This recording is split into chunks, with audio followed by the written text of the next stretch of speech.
광양제철소 고로의 오염물질 배출과 관련해 논란과 반발이 거세지자 포스코가 대책을 내놨습니다. 내년까지 100억 원을 들여 전체 고로 상구 배출구에 저감 장치를 설치하겠다는 겁니다.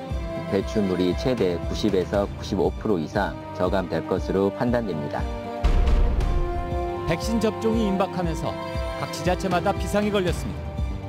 특히 농어촌과 섬이 많은 전남 동부권은 백신을 접종할 인력이 부족해 걱정입니다. 좀 더 연구를 해야 할 것 같습니다. 고민이 많습니다. 가족이나 친척 간에 방역 수칙을 위반해 코로나19에 감염되는 사례가 적지 않습니다.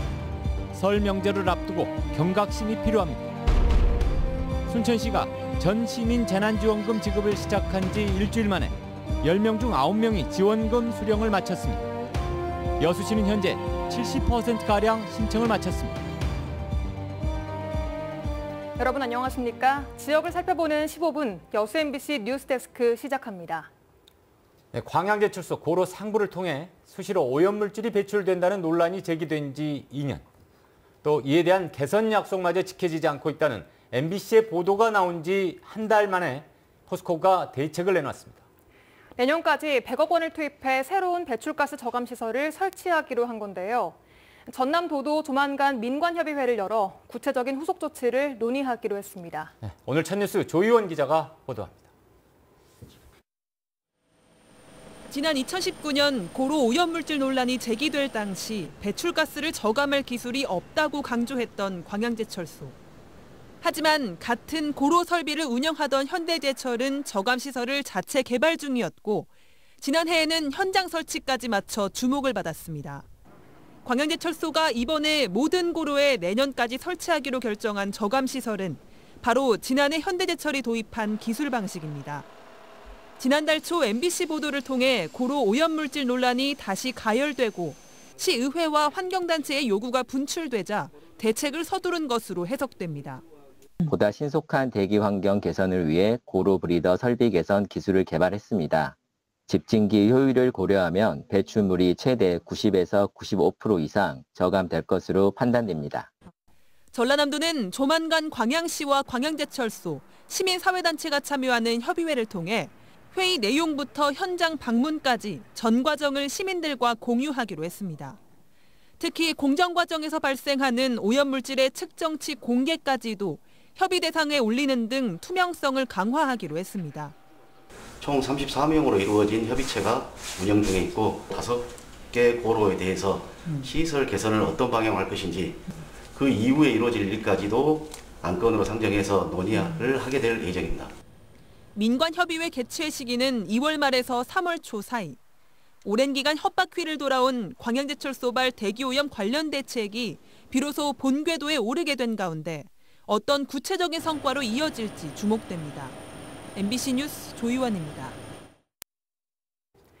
포스코 사내하청지회 조합원들이 정규직 전환을 요구하고 나섰습니다.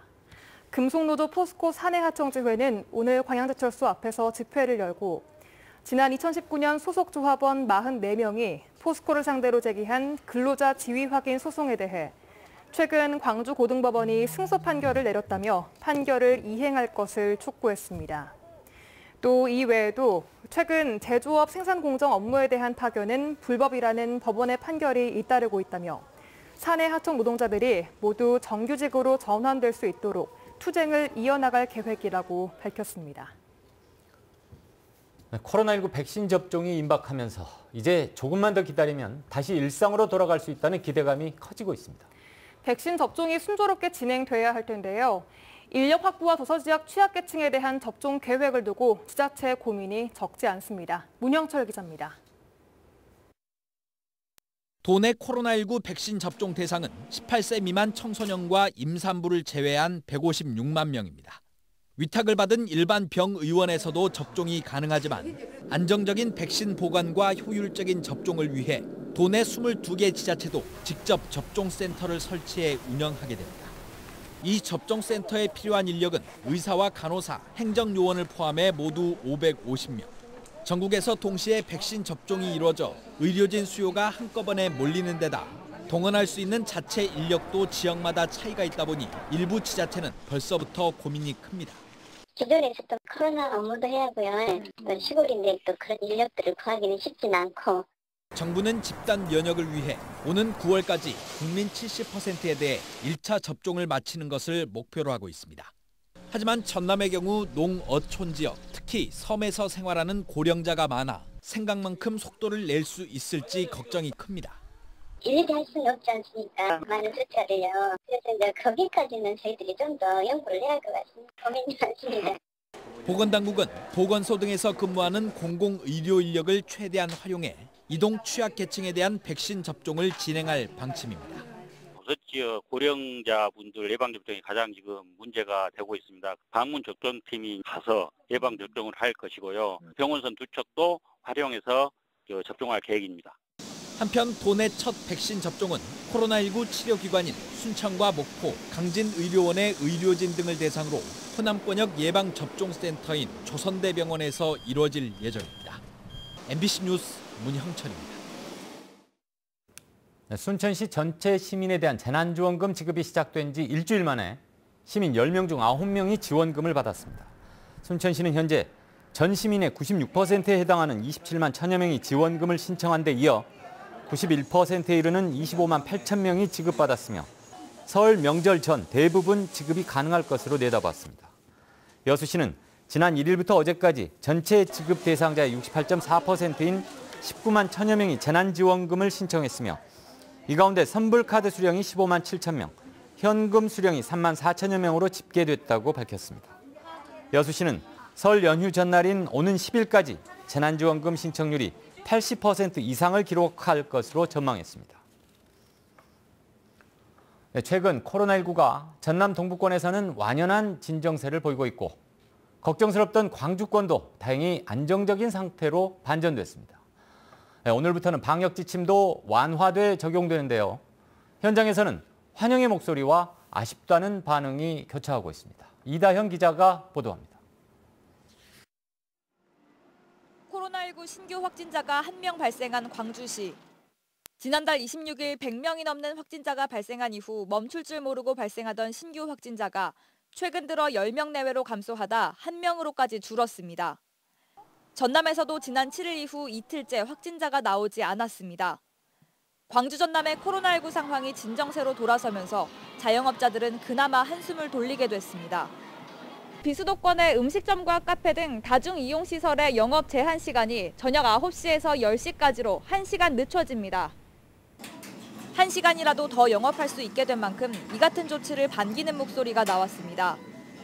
그 1시간이라는 게 이제 국민들께서는 느끼기에는 좀 크다고 느낄 수도 있으니까 좀 그래도 긍정적으로는 생각하고 있는. 반면 시간과 인원에 대한 제약이 여전히 크다며 영업시간 1시간 연장만으로는 매출 증가를 기대할 수 없을 것이란 목소리도 상당합니다. 시간에 대한 제약을 푸는 것보다는 인원에 대한 제약을 풀어주는 게 그게 우리 입장에서는 조금 더 이제 매출적인 부분에 대한 기대를 할 수 있다는 생각을 하고 있어요. 방역당국은 코로나19 재확산으로 시민들의 고통이 되풀이되는 일이 없도록 대응을 한층 강화하기로 했습니다. 우선 광주 TCS 국제학교 등 IM 선교회와 관련한 비인가 교육시설 3곳에 대해 감염병 예방법 위반으로 수사를 의뢰했습니다. 또 감염력이 높은 것으로 알려진 변이 바이러스에 대한 감시 체계를 강화하고 다중이용시설의 방역수칙 이행 여부를 지속적으로 점검하기로 했습니다. MBC 뉴스 이다현입니다. 영국발 변이 바이러스 확산에 대한 우려가 커지자 방역당국이 최근 집단 감염이 발생한 지역의 변이 여부 조사에 나섰습니다. 전라남도는 영암과 화순 사례의 경우 상대적으로 짧은 기간에 감염자들이 폭증한 만큼 전파 속도가 빠른 변이 바이러스 감염인지를 확인하기로 했습니다. 전라남도는 모든 감염자가 아닌 집단 감염자 중 한두 명의 검체를 질병관리청에 보내 검사할 예정입니다. 얼마 전 제사를 지내기 위해 친인척들이 모였다가 코로나19에 감염됐습니다. 5명 이상 모였으니까 방역수칙을 위반한 건데 최근 이런 사례가 적지 않다고 합니다. 지자체도 제대로 대응하지 못하고 있습니다. 양현승 기자가 취재했습니다. 지난 6일 부부 확진자가 발생한 무안군의 한 마을. 통제 초소가 만들어졌고 길도 막혔습니다. 마을 주민 전체가 자가격리에 들어가면서 마을 출입도 전면 통제됐습니다. 역학조사에서 확진자 부부는 타 지역 친인척에게서 감염된 것으로 나타났습니다. 지난달 29일 친척집에서 열린 제사에 서울 강서구 확진자 등 모두 7명이 참석한 겁니다. 이후 지난 3일 길 공사를 이유로 주민 10여 명이 마을 회관에 모여 함께한 회의에도 참석한 것으로 확인됐습니다. 모두 5명 이상 사적 모임을 금지한 방역 조치를 위반한 겁니다. 일부에서 특히 오셨고 가족이 모임이기 때문에 이제 무언하고도 연락을 했는데요.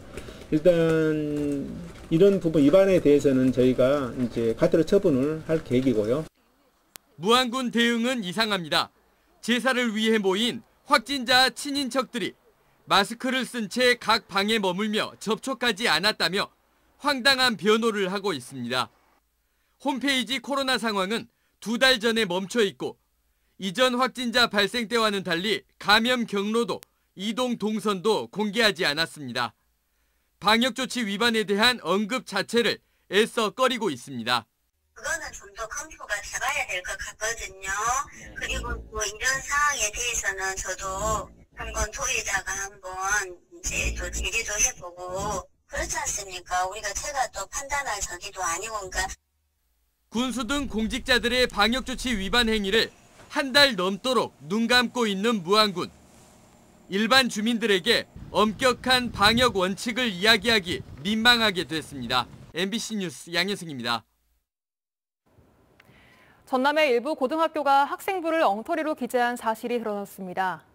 전남 도교육청 감사 결과 A 고교는 지난 2018년부터 2년간 위탁 학생 11명에 대한 체험활동 자료를 부당 기재했으며 B 고교는 최근 3년간 기초학력 보장 프로그램을 운영하지 않은 사실이 드러나 주의 조치를 받았습니다. 제24대 여수 상공회의소 의원 선거가 오는 24일 치러집니다. 여수 상공회의소는 오는 11일부터 15일까지 선거인 명부 열람과 후보자 등록 절차를 진행한 뒤 24일 투표를 통해 의원 40명을 확정할 계획입니다.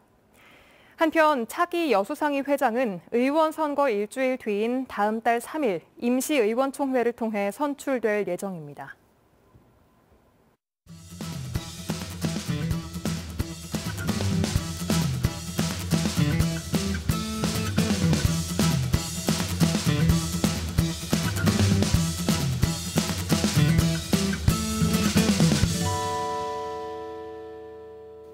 설 연휴 기간인 오는 12일부터 여수 지역 생활쓰레기 수거 업무가 일시 중단됩니다. 여수시는 명절 연휴 가운데 설 당일인 12일과 토요일인 13일 이틀간 생활쓰레기 수거 업무를 중단한다며 이 기간에는 쓰레기 배출을 자제해달라고 요청했습니다. 한편 여수시는 명절을 앞두고 쓰레기 불법 투기 행위를 집중 단속하는 한편 음식점과 집단 급식소 등을 대상으로 음식물 배출 실태를 점검할 계획입니다. 굴, 조개, 미더덕 등 폐류에 대한 독소 조사가 올해부터 더욱 강화됩니다. 해양수산부는 보통 3월부터 시작하던 폐류 독소 조사를 올해부터는 109개 해역에서 한 달 앞당겨 이달부터 1, 2주에 한 차례씩 폐류 독소 검출 여부를 확인할 계획입니다. 폐류 독소는 바닷물의 온도가 올라가는 3월부터 본격 확산해 수온이 15에서 17도씨일 때 최고치를 나타낸 뒤 수온이 18도씨 이상으로 높아지는 6월 중순부터 소멸합니다. 광양시가 광양국가산단 내 마지막 개발지인 명당 3지구를 대상으로 분양 사업을 추진합니다. 광양시는 현재 명당 3지구 분양률이 전체 대비 40%를 기록하고 있다며 원활한 분양을 위해 개발 계획 변경과 세금 감면 등 다양한 혜택을 제공할 계획입니다. 지난해 8월 준공을 마친 명당 3지구는 고속도로와 산업단지 인근에 위치해 주목을 받고 있습니다. 광양시가 수질오염 기준 변경에 맞춰 사전 대응에 나섰습니다. 광양시는 올해부터 수질을 판단하는 지표가 화학적 산소 요구량에서 총 유기탄소로 변경돼 분석 장비 구축과 조례 개정을 추진하고 특히 오는 2023년까지 공공폐수시설의 측정기 설치를 마무리할 계획입니다. 이번에 바뀐 총 유기탄소 분석법은 짧은 시간에 많은 시료를 동시에 분석할 수 있어 수질 환경 개선에 도움이 될 것으로 기대됩니다. 고흥군이 올해부터 지역의 산모들에게 산후조리원 이용료를 지원합니다. 고흥군은 지역 출산 장려 정책의 하나로 관내에 주민등록을 두고 출산한 산모들에게 소득 기준에 상관없이 산후조리원 비용의 30에서 80%를 지원해주기로 했습니다. 특히 고흥군 관내 산부인과에서 분만할 때에는 최고 100만 원까지 지원합니다. 고흥군은 셋째아까지 2년 동안 720만 원, 넷째아부터 3년 동안 1,440만 원을 지원하고 셋째아 이상 돌맞이 축하금 지원 등 다양한 맞춤형 출산 장려 시책을 추진하고 있습니다.